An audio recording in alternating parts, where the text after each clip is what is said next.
Assalamualaikum warahmatullahi taala wabarakatuh. Allahumma sholli ala sayyidina Muhammad wa ala ali sayyidina Muhammad.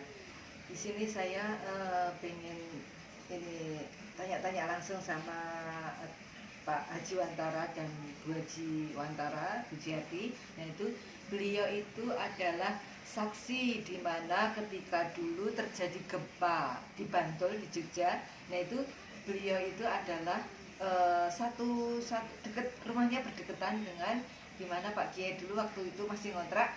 Nah itu tinggal di situ, rumahnya Pak Kiai itu yang ditinggali itu masih utuh. Sekitarnya itu banyak sekali yang roboh. Nah ini termasuk salah satu rumah yang tidak roboh itu rumahnya Pak Haji Wantara dan Bu Jiati. Ngomong-ngomong waktu itu ketika terjadi gempa itu Bu Jiati sedang apa itu? Baru bangun tidur, terus mau sholat subuh tapi udah keburu gempa itu. Terus kebetulan kan malam itu Mbak Yes nginep, biasanya nggak mau nginep, udah siap nginep, tapi tiba-tiba kangen ibu anterin pulang kayak Padahal gitu. rumahnya berdekatan ya waktu itu, setiap kali mau nginep itu nggak jadi. Malam itu sebelum gempa anak saya nginep. Kan waktu itu Pak Wan baru nemeni Pak Kiai mancing. Lah Mbak Yes itu nemeni saya sampai malam, tahu-tahu nggak pulang, nggak minta pulang kayak gitu. Waktu itu. Padahal biasanya minta pulang ya. Minta pulang kalau udah malam minta pulang. Terus tahu-tahu paginya itu gempa itu ya. Iya, Mbak Yes masih tidur juga, terus digendong sama Pak Wan keluar. Nah, waktu itu kaget ya Pak Wan, tapi udah pulang mancingnya. Sudah tidur. Udah Terus tidur. mau bangun untuk sholat itu karena itu gempa itu. Karena gempa itu, terus anak saya gimana waktu itu? Digendong-gendong atau? Gendong. Digendong. Langsung digendong dicomet gitu, terus gimana ya Pak? Kan saya kecapean mancing malam, mungkin pulangnya jam 1 atau jam 2, jadi subuhannya ngeblok. Kesiangan.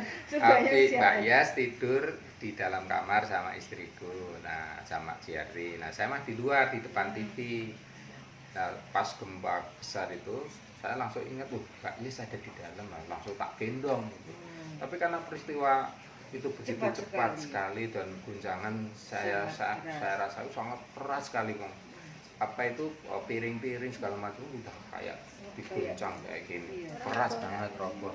Nah saya tetap gendong Mbak Yes. Nah saya mau keluar karena pintu yang depan itu yang toko itu kan susah dibuka.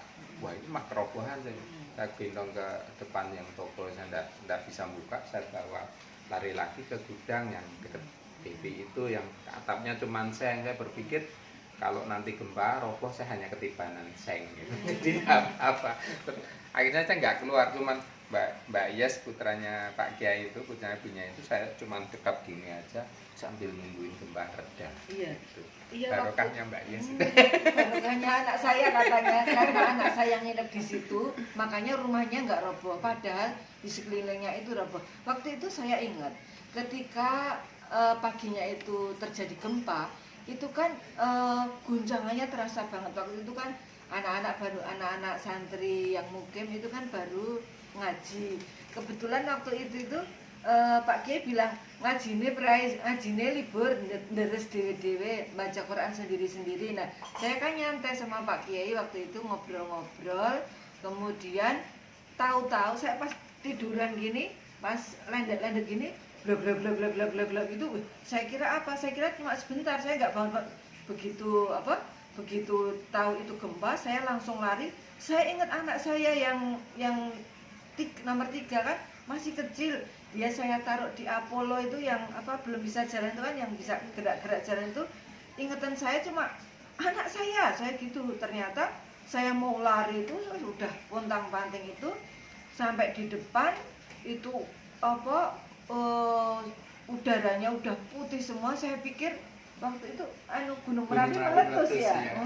Waktu Ternyata itu debu. Nah, saya teriak-teriak anak saya sholat itu, terus ternyata sudah diambil oleh santri. Di situ di depan rumah yang kita kontrak itu air, kan Pak Kiai punya akuarium yang isinya ikan sidat kesukaan Pak Kiai itu, airnya sudah ngalir, akuariumnya sudah pecah jadi jadi berantakan itu. Nah waktu itu kita nggak tahu kalau itu gempa ya, tahunya itu cuma ya gempa tapi asalnya dari Gunung Merapi ya Pak Wantoronya. Nah itu terus saya waktu itu nggak inget anak saya Yesa karena pas nggak di rumah pas nggak di rumah yang saya hadapi dulu, terus saking paniknya kita berlari-lari, terus inget waktu itu di depan rumah lihat anak saya baru digendong oleh Bu Jiarti itu. Kita nggak berani masuk lagi ya, kan? Ya berani karena gede banget. Jadi setelah keluar dari rumah gempa itu reda, itu baru kami sadar bahwa ini gempa itu besar banget. Dan saya baru sadar juga bahwa rumah yang kami kontrak itu kan tipis kecil, itu nggak roboh. Nah, rumah Pak Kiai itu besar, temboknya gede, tapi kuno juga nggak roboh. Jadi temboknya yang disewa Pak Kiai itu besar, nggak ada tulangan, tapi nggak roboh. Tapi yang punya yang sebelahnya juga sama, juga nggak roboh maafnya. Rumahnya Pak Kiai yang besar tetap roboh, tapi yang dipakai Pak Kiai enggak. Belakang tuh habis. Jadi sampai ujung desa saya bisa lihat pohon yang biasanya nggak bisa lihat pohon itu karena ketutupan rumah. Jadi satu ujung sampai saya ngelihat satu desa itu hampir roboh semua.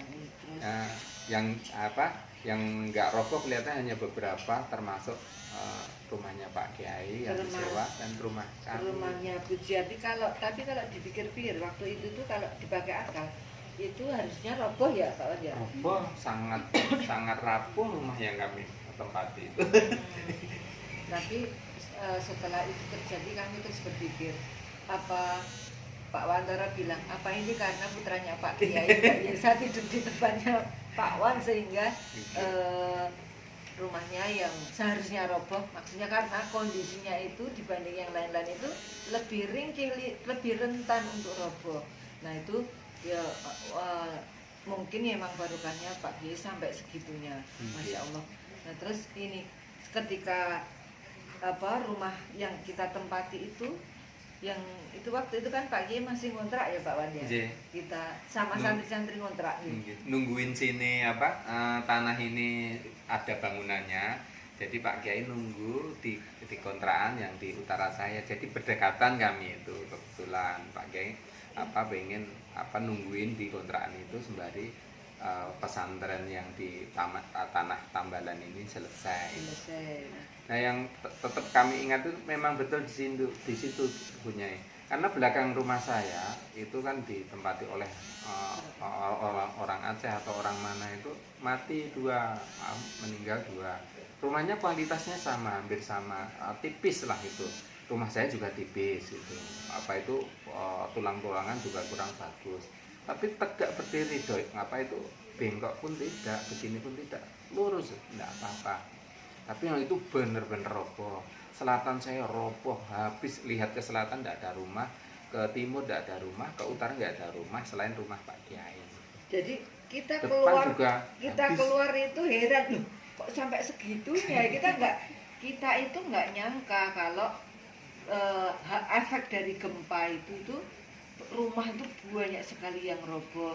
Orang-orang di depan rumah itu ya Pak Wan ya waktu itu ya pada naik motor itu, sini diboncengkan naik motor itu, sininya berdarah semua.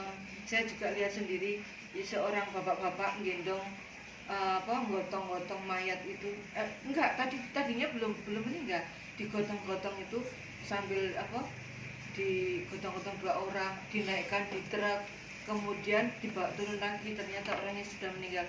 Memang waktu gempa di Bantul itu kan yang mati ribuan.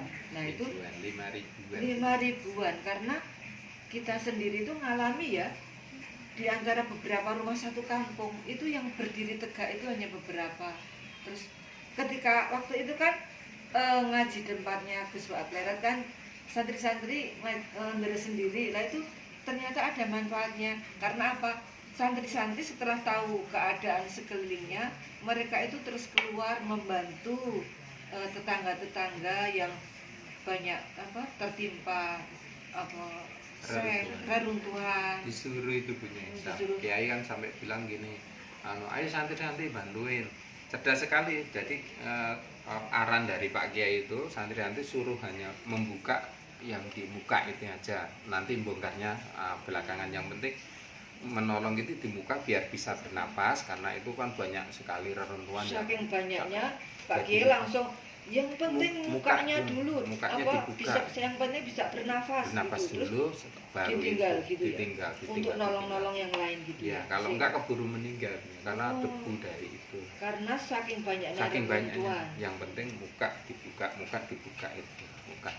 Muka dibuka tinggal nolong yang lain gitu. Saking banyaknya soalnya hampir seluruh kampung roboh. Iya. Waktu itu ya itu baru satu kisah. Belum lagi ya cerita yang lain-lain itu. Semoga menjadi apa ya Pak Wahyu, semacam keprihatinan kita waktu itu ya. Memang waktu gempa tanggal 26 Mei itu kita banyak sekali kehilangan saudara-saudara, kita banyak sekali kehilangan beberapa santri juga di Pondok Pesantren Rodotul Fatihah. Tapi insya Allah yang meninggal itu tidak begitu banyak ya Pak ya? Enggak, hanya Mas Agung sama siapa? Iya, yang meninggal itu yang hanya santrinya itu kalau nggak salah cuma Mas Agung aja. Sama satu. Kalau yang santri Gus Fuad Peret itu waktu gempa di Bantul itu hanya satu. Itu pun nanti kita sambung lagi di cerita episode berikutnya. Kita sangat terharu sekali, sangat terkesan sekali meskipun beliau sudah meninggal, tapi malam sebelumnya itu sempat sama Gus Fuad Pleret minta pamit, minta ridho, minta barokahnya Pak Kiai. Demikian cerita dari saya tentang kisah kami waktu terjadi gempa di Bantul. Assalamualaikum warahmatullahi wabarakatuh.